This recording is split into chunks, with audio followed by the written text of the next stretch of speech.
Okay, so Be'ezras Hashem, after a few years of learning through the Zohar HaKadosh on the Parsha, where each and every week what we attempted to do was to connect the Torah of Moshe Rabbeinu, the light of Chachma, with the Torah of Rabbi Shimon Bar Yochai, which is the light of Bina, and to draw out from the musical flow of the Zohar HaKadosh a certain way of looking at spiritual moods, ourselves, the roles of the tzaddikim, our avoda in this world. It's impossible to leave the Zohar HaKadosh. The Zohar HaKadosh is a universe. The Zohar HaKadosh is a way of being. It's not simply a book that a person studies. The Zohar HaKadosh is something that exists within the individual themselves. And when you learn the Zohar HaKadosh, it opens up that place of the Zohar within you. That the book of the Zohar HaKadosh is a book that will bring about redemption by way of Rachamim. That the Zohar HaKadosh, the letters, the Osios HaMazhiros, the Maskilim Zohar Harakia, those letters of the Zohar, they illuminate the soul, so that the letters of the soul are then illuminated. And there's a certain familiarity, there's a certain kinship that the soul of a Jew feels when they read the words of the Zohar HaKadosh, because it's opening rooms within the self, it's opening moods, it's opening experiences that we all know. The yearning, the trying, the feeling, the loss, the racing after, the chasing after, the being chased after, finding calmness, wandering, being home, all of the different spaces and shapes and frames of mind that are expressed throughout the pages of the Zohar HaKadosh through the wandering companions of the Chavaya of Rabbi Shimon Bar Yochai. They awaken a certain space within the self. Pasach Rabbi Shimon made an opening. That opening is an opening of the self. The self races forward when that opening appears. And the depths of the self arise. Very often, the consciousness of Niglos HaTorah is constricted, that there are rules and regulations, limits to the mind. The mind is sturdy and structured in its seichel. It's maintained within its space. It knows its boundaries. It doesn't go beyond itself. It rests assuredly within the space of determined truth. But in that closedness of the mind, in that constriction of the heart, in that limited economy where my ideas and my thinking are only able to think about the things that I can grasp, so the mind eventually becomes claustrophobic, because if the mind is bounded, if the mind is caught up within a space of constriction, rules and regulations, so then the mind will perpetually hit the ceiling and it will have to redouble back down by way of retreat because it can't break through the ceiling. And then it will try and run again, and then it will retreat again. But this running and returning of the mind creates an engraving. It creates a space of claustrophobia that I'm trying to break free from the confines of the mind. Rationality does not convey all of the salve or the medicine necessary for someone who feels the brokenness of this world. And therefore comes along Rabbi Shimon and Pasach Rabbi Shimon. Rabbi Shimon makes an opening. Rabbi Shimon makes an opening within the mind. He makes an opening within the fabric of the soul, and it whispers to Nishmas Yisrael that yes, there are rules and regulations. There's Torah's Moshe. There's the way that the Pasuk is written. But don't think for a moment that that exhausts the infinitude and the depth and the multiplicity of meaning that can be found within those objects of study, within those psukim. And the Zohar HaKadosh, we see each and every Tana, each and every one of the Chavaya Kadisha, they interpret the same pasuk in a different way, and none of them are at war with one another. None of them are disturbed by the fact that the other has a different interpretation, because they're operating from within a place of openness of the mind. The mind is not a constricted thing in the territory of the Zohar. If there's a machlokas in Niglos HaTorah where we're operating with a constricted state of mind, or we have to enclose the mind from all sides so that it is maintaining its semblance of order and control of seichel, so then if I think something and someone else comes along and thinks something else, then the thing that I thought needs to recuperate itself. It needs to tend to itself because it's been wounded by the fact that somebody thinks differently. Because how could it be? Yes, we know that there's a secret of Elu ve'elu divrei Elokim chayim, but that's a secret. In the world of Nigla, we don't know how that operates. So any thought that is accosted by an opposing thought feels constricted, and it needs to recuperate and attack and respond. But Pasach Rabbi Shimon, when Rabbi Shimon opens up the mind, when Rabbi Shimon gives us an opening to allow the neshama to flow forth with all of its intensity, to reveal to us that our thinking mind in Niglos HaTorah is only the tip of an iceberg, and that there are levels upon levels upon levels of the depth of the spirit that are churning and yearning and burning to arise and to reveal themselves by way of creativity. It rushes forth through that crack that is opened by way of Pasach Rabbi Shimon. There was a psicha that is made, and all of the creativity and all of the other forms of thinking and the creative ways of thinking and thinking beyond the boundaries and around the boundary and through the boundary, and to see the boundary as something invisible that has to be maintained in its visibility, etc., etc., etc. The freedom of the mind begins to rage forth. And that's Pasach Rabbi Shimon. In the world of the Zohar HaKadosh, if I have one idea and you have another idea on the same exact pasuk, it's not threatening to me. It's not an attack because I know that my idea is rooted in my own perspective of that opening of my mind, and your idea is rooted in your perspective of the opening of the mind.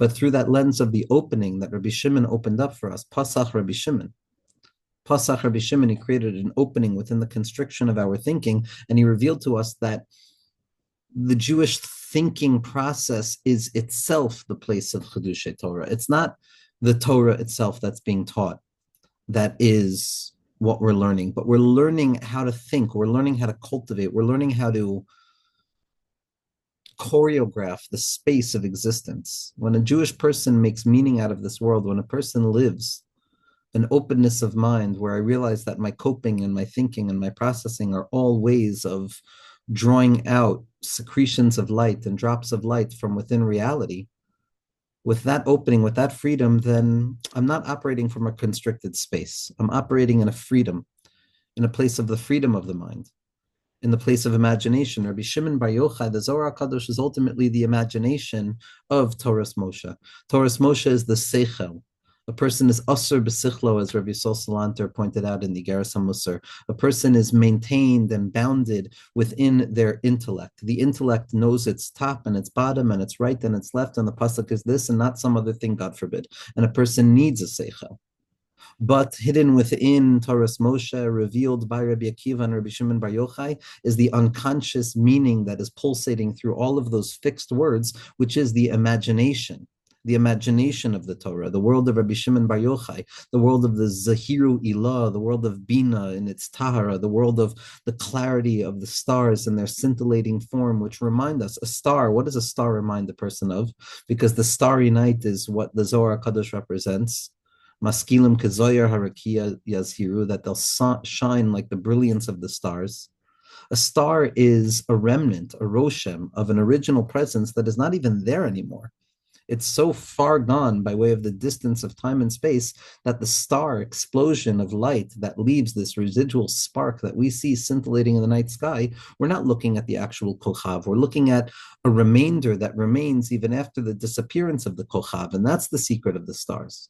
The star allows me to engrave engravings when the original purpose and the original meaning doesn't even seem to be apparent anymore. But within the imagination of the Zohar HaKadosh, the wandering and the talking and the laughing and the crying and the expectancy and the despair and the wonder and the concern and the nighttime and the trees and the leaves and the wind and the strangers and the companions and friendship and demand, all of these things become part and parcel of the Torah itself. Because when the imagination is opened, ha'adam chafshi b'demyona, Rabbi Yisrael Salanter said, ha'adam asur b'sichlo, v'chafshi b'demyona. A person is tied up and bound within their seichel, meaning there's boundary, that's the Torah of Moshe, but they're free within their dimyon because the imagination is the freedom of the mind to churn, to move, to express itself, to be creative, to trust our creativity, to imagine, to create images that are not images, but frames of mind, mishalim, mishalim shonim, like Shlomo Melech, who made 300 mishalim, as the tzaddikim of Chabad teach. This is sometimes even a more potent expression of wisdom than wisdom itself, the ability to make parables and metaphors, vehicles that draw the original idea of Torah's Moshe down through the territory of imagination so that it can be conveyed in differentiated ways while still maintaining its essential meaning. This Torah of Rabbi Shimon Bar Yochai, the Torah of the Zohar HaKadosh, the Torah of creativity, the Torah of the freedom of creativity, is revealed with Rabbi Shimon Bar Yochai. And it undergoes a process, this freedom of imagination, this opening of imagination that Pnimiyas Torah provides, this Pasach Rabbi Shimon, where the mind is no longer contained or bound up within those rigid borders of thinking, but rather the heart begins to lead the show. The feelings, what I'm feeling at the moment, becomes as important in terms of my understanding of what I'm reading as what the words themselves say in the territory of the heart. In Adam Lomed Ele b'masha libo chafetz, the mind can process information, but the heart, it demands a certain form of desire and connection and a bond, a real bond with the teachings that are being given over. When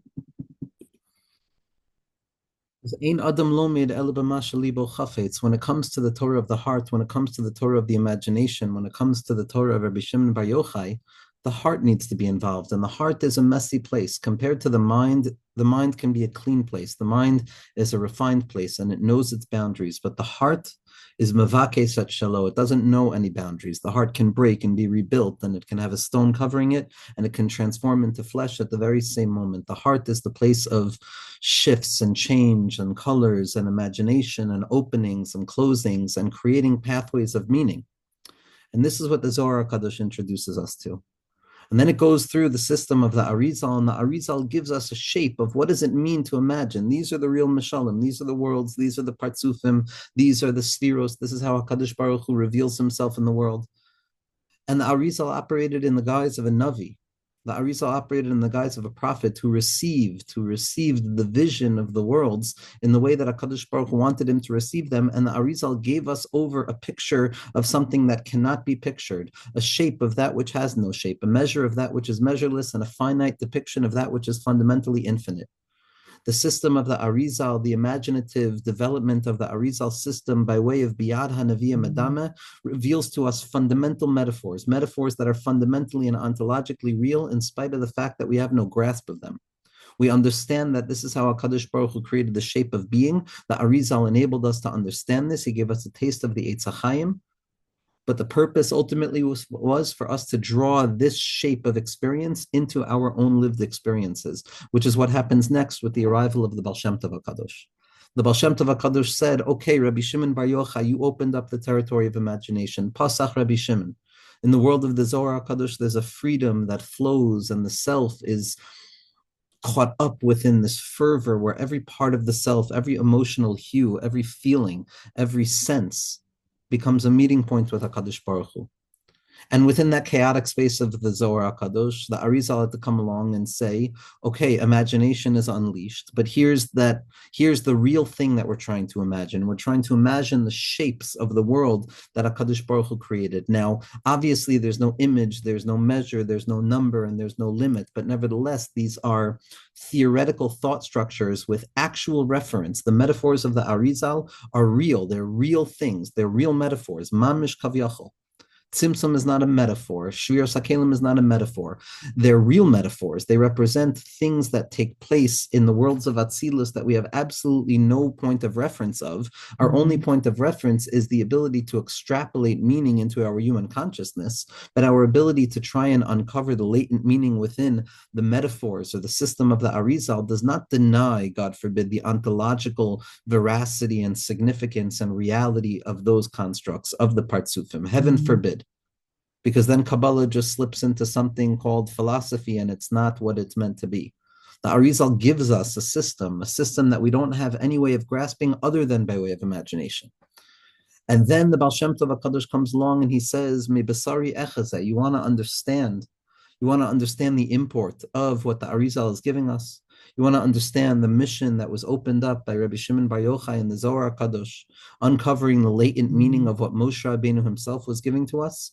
The Baal Shem Tov comes along and says you have to find it from within yourself, find it within your own space of creativity, find it within your own meaning making, find it within the reckonings of your mind and your heart. That's the place where a person is going to be Megala, their Nakuda in Torah.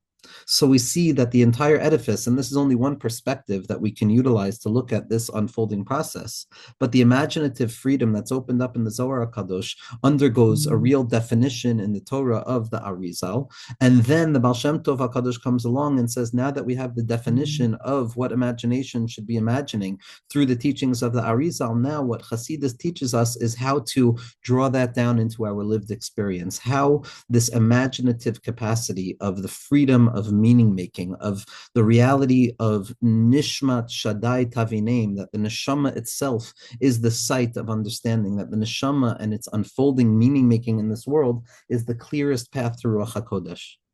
And in the base medrash of the Baal Shem Tov HaKadosh, within these pockets of light that were opened up to help us recuperate and cultivate what it means to have an imagining heart of Pasach Rabbi Shimon, of open up ourselves so that we can create meaning that is beyond the rigidity of the Seichel. There were certain schools of thought, certain Batei Midrashim in the world of the Baal Shem Tov that took this principle of imagination and they ran with it most intensely.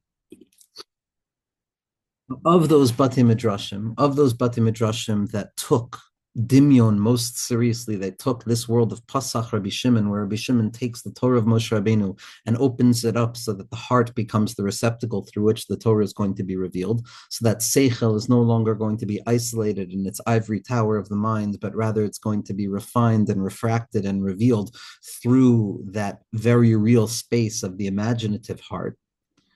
So one of the Batei Midrashim that really hyper-focused on this principle of imagination was the base medrash of the Yid HaKadosh, of Pshischa. The Yid HaKadosh. The Yid HaKadosh came as a student of the Heilige Choyze, who was a student of the Rebbe of Melech, who was a student of the Magid, who was a student of the Baal Shem Tov HaKadosh.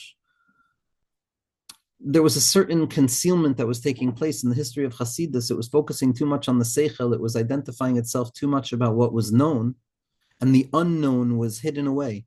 The unknown, ever-growing desire to uncover the hidden founts of wisdom that rest bound within the heart of each and every Jew had been scrubbed away, and Hasidus had been domesticated. It had been made into a system that operated very much like a seichel. There was a top, a bottom, there were leaders, this, that.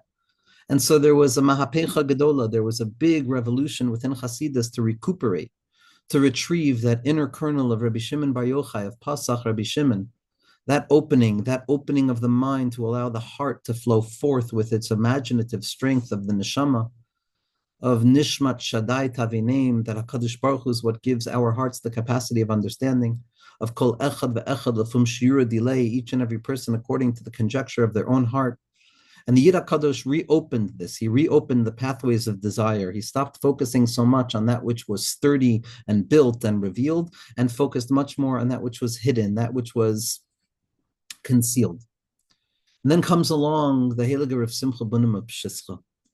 And the Heilige Rav Simcha Bunim of Pshischa, we've spoken so often how he was a pharmacist, because the true Talmidim of the Baal Shem Tov and all Tzaddikim are pharmacists. They're giving us medicine. They're giving us medicine as to how to heal the mind and the heart and the body in this world. And Rav Simcha Bunim of Pshischa came along and he rejuvenated the entire principle of Dimyon at the heart of Hasidus. He restored the fact that really what Hasidus is trying to do is to retrieve prophecy, biyad hanaviyah madame, that the imaginative capacity within the mind is ultimately the site of prophecy, where each and every prophet was capable of beholding the light of HaKadosh Baruch Hu and conveying it through their own heart murmurings, the children of the Nevi'im, the schools of Nevuah. I'm not talking about the Nevi'im themselves. That's a different conversation, as we're going to see. But the chush of Nevuah, which is in truth that which Hasidus is trying to recapture and bring back, as the Heilige Piazetzner Rebbe points out so often, is what Rav Simcha Bunim retrieved. Rav Simcha Bunim of Pshischa says that Adam is melashon medame, that the truest sense of self, the truest orientation of self is not going to be found in our contemplation of the mind, but rather the murmuring of our imaginations, the narrative, the autobiographical self, which translates those emotional impulses of the neurobiological self into the feelings of the felt sense of a heartful human being. And then that gets translated into action, that interpretive space of the imaginative realm. That was what Rav Simcha Bunim brought back into the forefront of Hasidic consciousness. Again, but as we're saying, which is really only an outgrowth of Rabbi Shimon Bar Yochai in the Zohar HaKadosh, the Arizal in Eitz Chaim, the Baal Shem Tov in the Secret of Mebasari Echazeh, and then through the rehabilitation of Hasidus through the lens of Pshischa, which was a return back to the Medama, a return back to that imaginative capacity. And there's a reason that in Pshischa, they focus so much on the Maharal, because the Maharal's entire system is built around the principles of the Chomer and the Tzura. The Chomer and the Tzura, that there is bare material and there is the form that is placed around that material. Now, the Chomer is always the same. The Chomer is that which is, it's reality itself. The Tzura, the Tziur, the imaginative space and shape that one is mitzayer in their minds to give it Tzura. Ein Tzur ke'elokenu, that artistry that HaKadosh Baruch Hu gives over to us to make meaning out of our heart, Sur Levavi, Yetzirah Tov and Yetzirah Hara, those two forms of creativity nested within the heart. And Ein Sur Ke'elokenu, HaKadosh Baruch Hu gives us back this ability to be mitzayer, to give it surah, to give a shape to our experience. That's this imaginative principle. The goal of a Yid in this world, like the Heilige Degel Machane Ephraim says in this week's Parsha, in Parshas Bereshis, is to transform our chomer into a tzura, to reshape that which is given to us, to reshape Teva. There's a world of Teva, there's a world of Elokim, there's a world of that which is. And if we look at that world from a perspective of Seichel, then it is what it is. But it's only through the openness of Pasach Rabbi Shimon and the ability to be Metzayer and new tzura that we have the ability of being Mahapich the chomer into a tzura, to reform and to reshape our orientation. And this is the secret of the Medama, the Koyach HaMedama, drawn out from the teachings of the Maharal in the Beis Medrash of Pshischa. And then the Heiliger of Simcha Bunim of Pshischa has the Talmud of Menachem Mendel, the Saraf of Kotzk. And there's so much to say about the Kotzker Rebbe and imagination, but that's not what the shir is on right now. But the Kotzker Rebbe in his own way was almost like if the Baal Shem Tov was the opening of imagination in response to Torah's Moshe, and the Arizal was the definition of imagination, because imagination left to its own devices without real metaphors that a person can think about, things that are real, like the system of the Arizal, so then it can run astray. And therefore, in response to the Baal Shem Tov's opening up of imagination, the Arizal comes and gives a shape to what imagination should think. And so too, we can see the same thing, that if Rav Simcha Bunim was opening up the imagination again, then the Kotzker Rebbe was defining how imagination should be utilized. And then the Kotzker Rebbe had a Talmud, the Mei Shiloach, of Mordechai Yosef Leiner of Ishbitz, who at the 6th Hakafan Shmini Atzeres on Simchas Torah left and opened up his own Beis Medrash. And it was the Mei Shiloach and Ishbitz and Radzin that ultimately take the imagination, take the prophetic impulse, take that deep belief that yes, there's Torah's Moshe, but there's also the Torah of Rabbi Shimon Bar Yochai. There's also the Torah of inner hearing, which is not contradictory, God forbid, to the Torah of Moshe, but rather complementary, and it brings out and it forces the Torah of Moshe to secrete more of its potency. But the Mei Shiloach, in the sudden thunderbolt of what he provided us with, opened up the entire world to the power of imagination, of imagining oneself being in a process of birurim and always in a state of refining divrei Torah and grappling with the secret fact that HaKadosh Baruch Hu is everywhere, and it's my imagination ultimately and my imagined setting in this world that has far more of an impact over and above what I thought was impactful, which was how I really am. The Mei Shiloach said, how you really are is Hashem. Hashem is everything. So the only thing that really matters is how I grapple with that. What is my imaginative posture in this world? Where are my birurim? What is the clarification that I'm seeking out in this world? And the Mei Shiloach is conveyed in the Mei Shiloach through his grandson, the Soidi Sharm of Gershon Henoch Leiner of Radzin, who gives us both his grandfather, the Mei Shiloach, and his father, the Beis Yaakov. And these three tzaddikim, the Mei Shiloach, the Beis Yaakov, and the Soid Yesharim, Ishbitz Radzin, they give us tcheles, they give us imagination. Tcheles doime liyam, yam doime l'rakia, rakia doime l'kisei hakavod. They give us imagination again.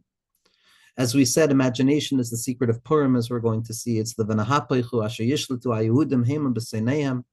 The way that we overcome our enemies is realizing that, okay, we can't beat them from a perspective of seichel, because a person is stuck and structured in their seichel, but we can win by way of imagination. And that's why it's ad lo yada on Purim, because we go beyond seichel. We reveal that the dimyon of Klal Yisrael is mezuchach and clarified in the deepest way, and that's the secret of Esther's Sof Kol Anisim, and that Megillas Esther is not going to be removed ever, because the secret prophetic impulse of the imaginative capacity of a yid to find HaKadosh Baruch Hu within Golus and concealment is the truest form of Nevuah, until Mashiach Tzidkenu, who's going to be the Navi Hasodos, as the Rambam says. He's going to be the one who reveals to us the secret of the fact that HaKadosh Baruch Hu is Echad Yachid Miyuchad. Meshiloach, Beis Yaakov, Sod Yisharim, Rosh Tevos Bosem, the secret of Chayev Inish Lebesume Beporia Ad Lo Yada. The Torah of Ishbitz frees us from knowledge, and it places us back into that place of Ad Lo Yada, of not knowing, of living in a state of imagination. That's the Torah of Ishbitz. But historically speaking, it wasn't only the children of the Ishbitzer, the Sod Yisharim, Rav Gershon Henoch Leiner of Radzin, who gives us the Meshiloach. The Meshiloach also had students. The Meshiloach had two primary students. And those primary students were Rav Leibla Eger and Rav Tzadok HaKohen Melublin. Now, these two students give us the Meshiloach in a way that's different than the way that the Beis Yaakov and the Sod Yisharim, or that the Sod Yisharim gives us the Meshiloach. Rav Tzadok and Rav Leibla also give us the Meshiloach in a different way, but they loved each other very, very much. Very, very much. They were best of friends. They were best of friends. Not to say that there was an antagonistic relationship between Rav Tzadok and Rav Leibla and the children of the Meshiloach, but it certainly was not of this deep bond, to the degree that Rav Tzadok himself says that if one truly wants to receive a full taste of what the Meshiloach is, then it's best not necessarily to follow the path of the Beis Yaakov and the Sod Yisharim, but rather to learn the teachings of Rav Tzadok. That Rav Tzadok is made on his Rebbe the depth and the width and the greatness of the Torah of Rav Tzadok HaKohen Melublin, and the profound creativity and profundity of the Torah of Rav Tzadok HaKohen Melublin is a testimony to the greatness of his Rebbe, to the degree that the Meshiloach was a dot that appeared suddenly and retrieved the capacity of imagination, and then it was Rav Tzadok HaKohen Melublin who took that gift and expanded it into what we know as the Torah of Rav Tzadok, the world of Rav Tzadok HaKohen Melublin. My brother, Rabbi Josh Rosenfeld, in giving shirim on Rav Tzadok, and I've repeated this many times, he says that the biggest chiddush of Rav Tzadok, and every page of Rav Tzadok is dripping with chidushim. The biggest chiddush is how big his Rebbe must have been. How big his Rebbe must have been. The words of Rav Tzadok are dripping with meaning. Not my brother, but my brother-in-law in Tel Aviv gives a chabura on Tzidkas Tzaddik, and they completed the chabura, and the only thing to do is to return back to the beginning of the same sefer. Even though there's so many other svarim of Rav Tzadok HaKohen Melublin, each and every sefer can be learned over and over and over, because like the Zohar HaKadosh, they are words that open up pockets of space within the self that is profoundly familiar, that is profoundly emboldening and strengthening and affirming. And not only that, but Rav Tzadok HaKohen was a goyin atzum, to the degree that every idea that he's bringing has receipts from all over Chazal. He had Kol HaTorah Kula laid out in front of him. But the Torah of Rav Tzadok HaKohen is such a world. It's an opening of a new way of orienting to self, to HaKadosh Baruch Hu, to Torah, to reality, to history, to creativity. Now, it's not new in the sense that it comes from nowhere. We traced this delicate unfolding of the Torah of Rav Tzadok HaKohen Melublin from Rashbi to the Arizal to the Baal Shem Tov HaKadosh to the Yid HaKadosh to Rav Simcha Bunim to the Magid, to the Rebbe of Melech, to the Choyze, to the Yid HaKadosh, to Rav Simcha Bunim, to Rav Menachem Mendel of Katz, to the Meshiloach, to the extensions of the Meshiloach. But there's another point at which Rav Tzadok brings the illumination that he's going to bring. There's two other places. First and foremost, Rav Tzadok HaKohen Melublin was not always a Talmud of the Baal Shem Tov HaKadosh. He was not always someone who considered themselves to be a proponent, or even someone who agreed with the revolution that was opened up by the Baal Shem Tov, this retrieval of Nevuah, this impulse back towards Nevuah. Rav Tzadok HaKohen Milublin was a Litvak in the beginning of his life. Most of his expertise was in the territory of the Rambam, as seen from his early Shalos and Shuvos, where most of his grappling with the questions of Achdus Hashem are rooted in sources from the Nefesh HaChaim and the Zohar HaKadosh and the writings of the Arizal. But it was not yet with this illumination of what Ishbitz gave him, which was the light of the Baal Shem Tov HaKadosh. And so Rav Tzadok HaKohen Milublin brings with him the entire base medrash of the Vilna Gaon. And this is not just a footnote in the world of Rav Tzadok HaKohen Milublin, because this is one of the most fundamental points of Rav Tzadok, is that Rav Tzadok was a bridge between the Vilna Gaon and the Baal Shem Tov HaKadosh. Because another place in which imagination takes on a fundamental role, a much more severe role, a much more guarded role, but nevertheless a fundamental one, is the Torah of the Vilna Gaon. The Torah of the Vilna Gaon and his Talmidim and their understanding of the Tikkunei Zohar, of the Zohar HaKadosh, of the Raya Mehemna, of Tzafar Ditzniusa, of the Osios themselves, Rav Menachem Mendel of Shklov, Rav Yitzchak Isaac Chaver, Rav Yitzchak Kahana, the secret of Mashiach ben Yosef. It was fundamentally rooted in Biyad HaNevi'im Adama. Biyad HaNevi'im Adama, in a go'oinus of Torah Shebal Peh, which is also the utilization of the Dimyon de Kedusha, Lamdus. The world of Lita, the world of Velazhin is a world of Lamdus. Lamdus is also imagination. It's also the freedom of imagination. It's also the secret of Torah Shebal Peh and how to make meaning from within concealment, in the secret of the Malach Matat, which is Rimon Matzah, Tochal Achal V'Klipaso Zarak, that the imaginative capacity of the human mind is that it can experience something and it can discern what is good and what is bad. This is the secret of the Malach Matat, the secret of Torah Shebal Peh, the secret of the refinement of imagination and the threats of imagination, and the Lahat HaCheref HaMesapeches, and the Chashmal, which can go this way or that way.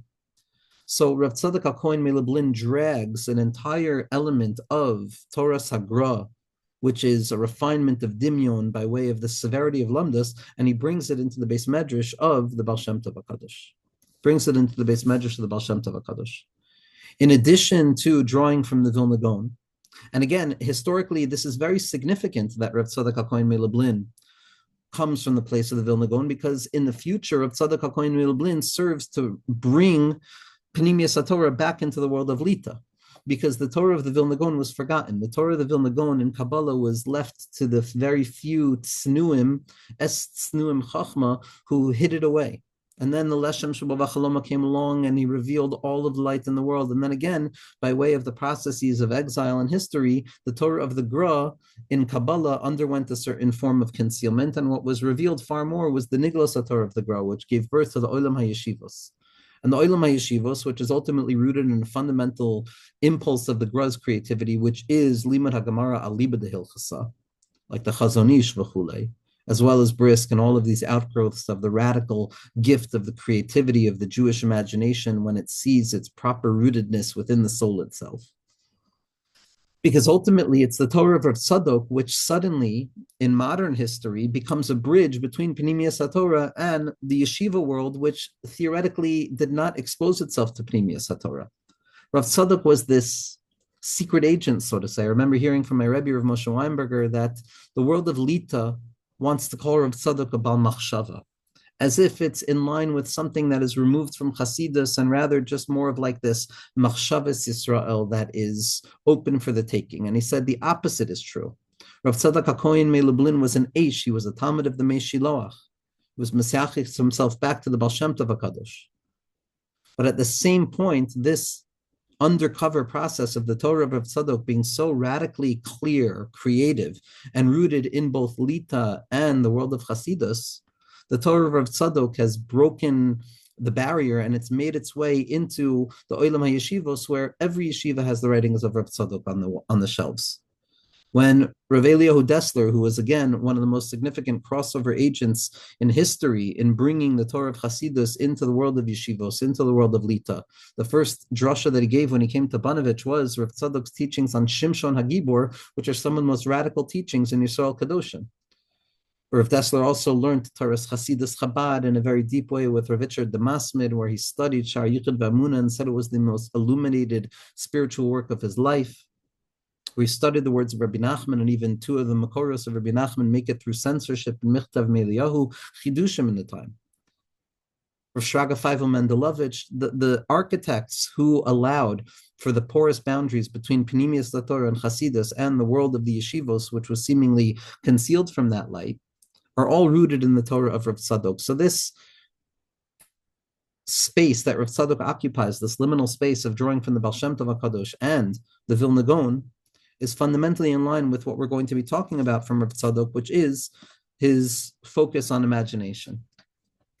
There's another element that I want to focus on before we go into introducing which sefer we're going to be learning, and that is Rav Tzadok's yachas and relationship with Nachal Nevei Makor Chachma, Rabbi Nachman ben Fega. Rav Tzadok HaKohen Milublin, after the events of his life led him to meet the Mei Shiloach, he was in search for a Heter Mei Rabbanan, because he held himself to be a Kohen in the Beis HaMikdash on a certain level, that he lived an ideality that the rest of the world that's operating in a broken reality can't understand such an ideality, such an ideal.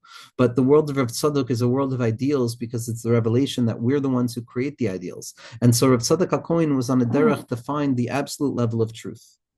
And he came to the Mei Shiloach, and he ultimately ended up spending most of his life not as an Admor, not as a Rebbe, in a revealed way, although pre-Tzaddik and his teachings were given over Barabim, but Rav Tzadok HaKohen Milublin was in an attic surrounded by books, writing and thinking and davening and writing and thinking and davening, to the degree that he gave us his Torah. Rav Tzadok is hidden in his Torah. We have Talmidim, we have Talmidim of Rav Tzadok, but our generation is a Talmud of Rav Tzadok.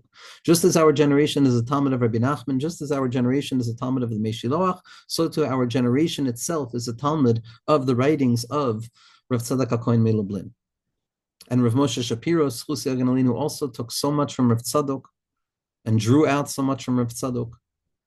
But Rav Tzadok also had a unique relationship with Rabbi Nachman, to the degree that there were many Gedolei Breslov, not many, but Rav Yitzchak Breiter, Hashem Yimkom Damo, who found Likutei Maharan or Meshivas Nafesh in the Beis Medrash of Tzadok HaKohen Milublin in Lublin, and that's how he was Makariv to Rabbeinu. And that's really how the Breslover Chasidus in Lublin began.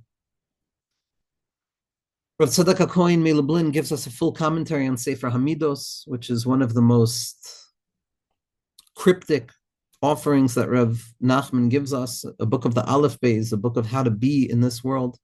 And like Rav Tzadok does, he shows the receipts that the tzaddikim are working with, rooted and embedded within Chazal. Rav Tzadok is showing over and over how everything that Rabbi Nachman was saying is rooted in Chazal, bringing the dimyon back to its original source of fundamental certainty and clarity. And he quotes Rabbi Nachman, he refers to Rabbi Nachman in Machshavas Charetz, as we're going to see, he refers to him as Echad HaKadoshim.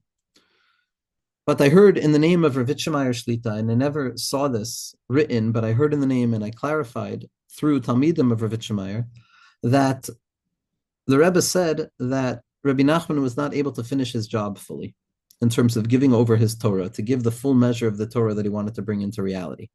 But through the Torah of Rav Tzadok HaKohen Milublin, we have a full offering of the Torah of Rabbi Nachman. So what is unique about Rav Tzadok is that he's drawing from all of the different places that focus and hyper-focus on the opening and the awakening of imagination, the world of imagination, utilizing our inner selves as the point of confirmation and the point of basing our relationship with HaKadosh Baruch Hu, rather than trying to affix our orientation on something outside of ourselves. Avada, it's always on Hashem and the Torah and Knesset Yisrael. But the secret of Bina, the secret of Dimyon that Rav Tzadok is going to give us, the Leiv that Rav Tzadok is going to give us, the Rachmana Libabai that Rav Tzadok is going to give us, is that if we want to truly understand our relationship with Hashem in this world and our role in this world, and cut through all of the concealment of this world, we're going to have to enter into our own mind's estimation. We're going to have to enter into that place of Ruach HaKodesh, of the Machshava of the Adam. That in the inner world of the self, in the inner awakenings, in the inner uncovering of meaning, in the inner translational space in which we uncover the light of purpose, that's going to be the meeting point with HaKadosh Baruch Hu. This is why my dear friend Rav David Bashevkin, Rabbi Dr. David Bashevkin, sees Rav Tzadok as really the architect of meaning making, of the capacity to fight for meaning in this world, to create a meaning after a stage of second naivete where I utilize my imagination to come to find HaKadosh Baruch Hu in each and every moment. In each and every moment. Rav Tzadok gave us so many svarim. Rav Tzadok gave us so much. And what I want to try and do is we're going to be mitzamsim. We're going to be mitzamsim. We're going to focus in. And the sefer that we're going to be learning together is going to be called Machshavos Charutz. Machshavos Charutz, one of the books that Rav Tzadok published in his lifetime.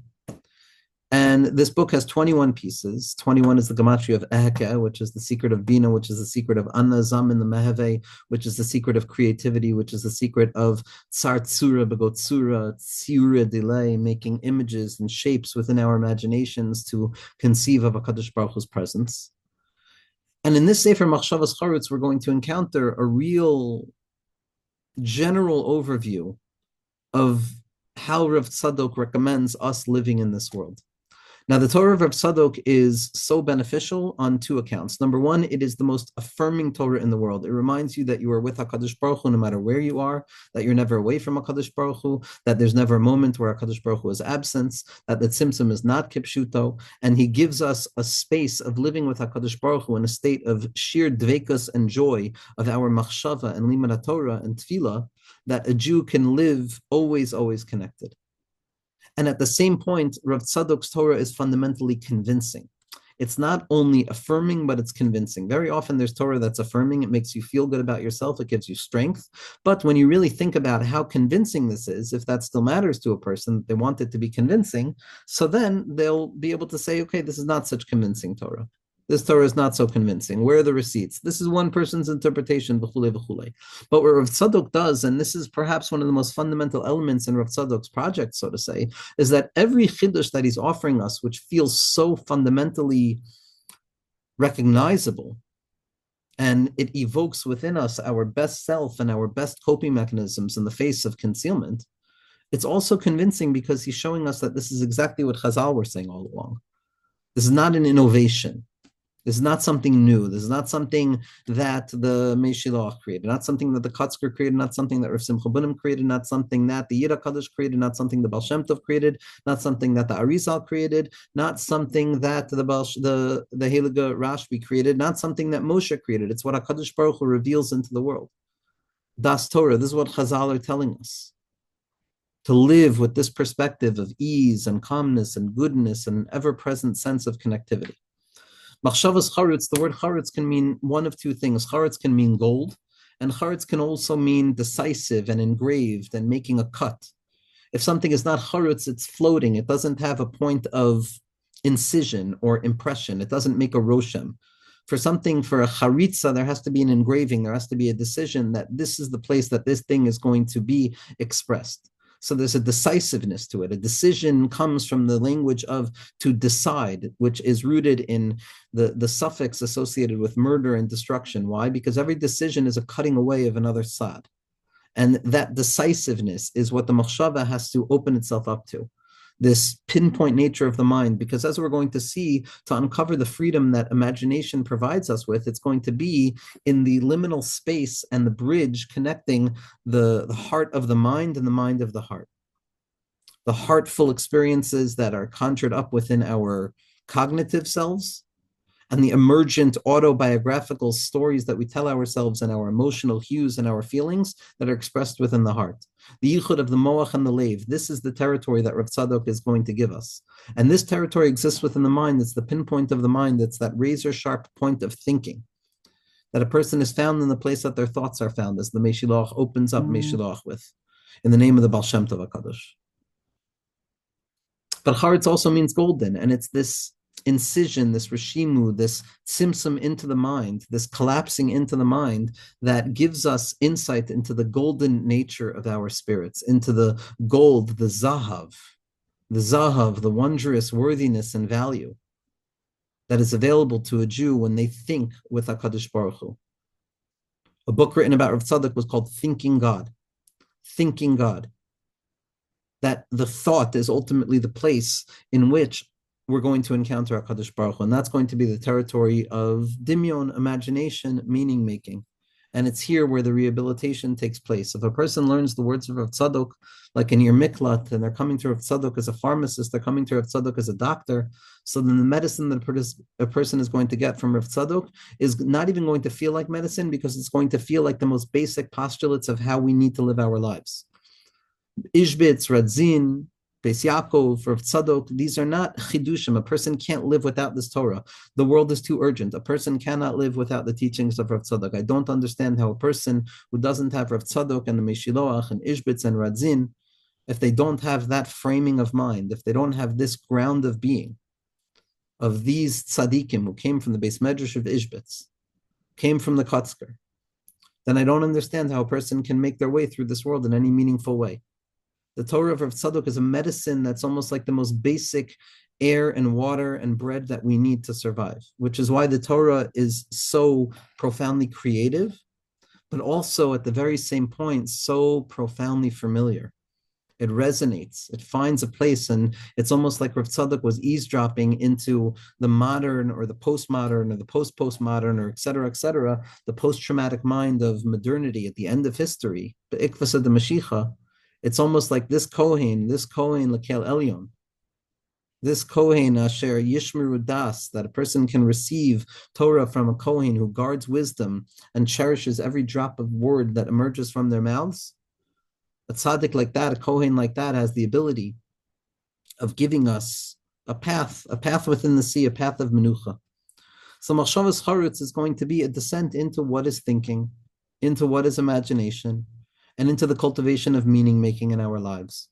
Now, we will certainly make recourse to other teachings of Rav Tzadok HaKohen and Imagination, other areas where he has a more robust discussion of imagination. But for the time being, we're going to be centered in Machshavas Charutz, Roshei Tevos Moach, in this place to keep it centered on a teaching. And we're going to see wondrous secrets revealed in plain sight. And if we take one element of Rav Tzadok's teaching seriously, we'll be zocha to a menuchas emes she'ater otzeba. We'll be zocha to the true light of the Kohanim, that when Rabbi Shimon Bar Yochai comes out of the cave after the world of the Zohar HaKadosh, and he says, okay, now that I've come out of the cave, I learned from Yaakov Avinu that when a tzaddik comes out of a cave, so the one thing that they have to do is fix something. What's broken? Rabbi Shimon looks around and he says, what's broken here? Obviously, something is broken. I'm a pharmacist, says Rabbi Shimon. I have medicine. So if there's medicine, there's a need. And so what's the need? Once there's the need, I can give the medicine. This is the prerequisite. With urgency, the tzaddikim and the words of the tzaddikim reveal everything to us. They heal us. Alim the trufa.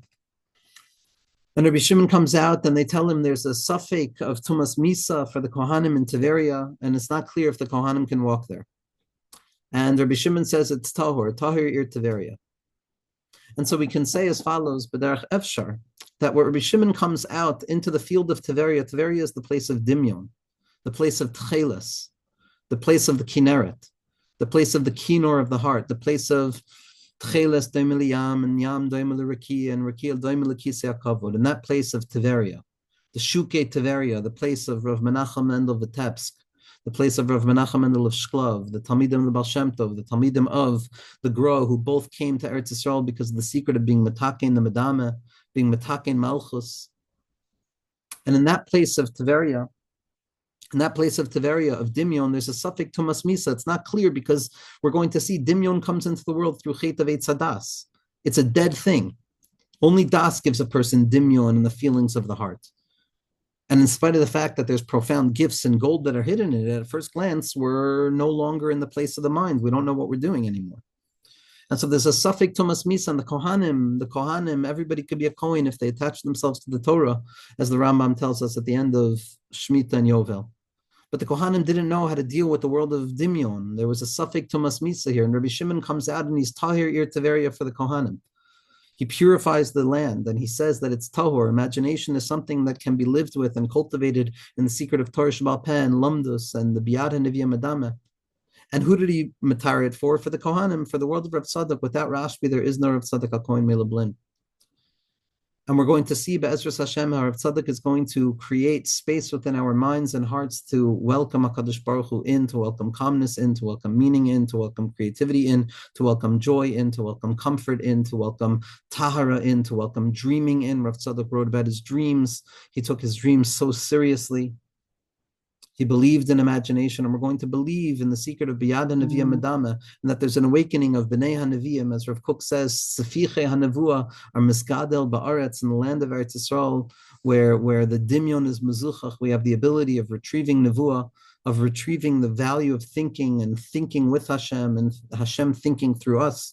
And Be'ezras Hashem will be Zocha to the Gilui of Mashiach that is hidden within each and every page of Rav Tzadok HaKohen's writings, and to be Zocha to the true arrival of the Mashiach, to the Navi Hasodos is going to reveal to us how all of the Safek Tumas Misa in the Welt is Tahor, Tahor, Tahor, Tahor, Tahor, Tahor, and it's going to cleanse everything of all of its concealment and all of its darkness. And we're going to be Zocha to taste from the Eitz HaChaim and to realize that we've never been away from the Eitz HaChaim, that we've always been connected to the Eitz HaChaim, and to be Zocha to Oilamecha Ter B'Chayecha, to being back in Gan Eden through the Torah of the Kohen Gadol Me'achiv, and to be Zocha to understand a little bit more about ourselves, to come closer to HaKadosh Baruch Hu over and over, Be'ezras Hashem.